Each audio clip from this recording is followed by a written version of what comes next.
नमस्कार, मेरा नाम है राजीव पांडे और आप सभी का एक बार फिर से स्वागत है आपके अपने यूट्यूब चैनल भोजपुरी प्लेनेट में। बीवी जायसवाल प्रोडक्शन के बैनर तले बन रही भोजपुरी फिल्म गुंडों की आएगी बारात की शूटिंग उत्तर प्रदेश के महाराजगंज में शुरू हो गई है। बता दें कि फिल्म गुंडों की आएगी बारात में काजल राघवानी और जय यादव मुख्य भूमिका में नजर आने वाले हैं। बता दें कि हाल ही में बीवी जायसवाल प्रोडक्शन के बैनर तले बनी भोजपुरी फिल्म अमानत की शूटिंग पूरी करने के बाद एक बार फिर से काजल राघवानी और जय यादव भोजपुरी फिल्म गुंडों की आएगी बारात में नजर आएंगे।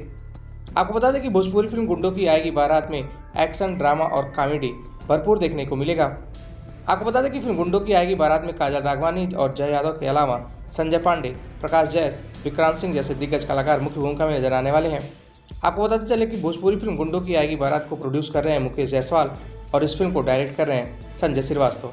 फिलहाल आप सभी को भोजपुरी फिल्म गुंडों की आएगी बारात के बारे में क्या कहना है, हमें कमेंट बॉक्स में अपनी राय लिखकर जरूर बताएं।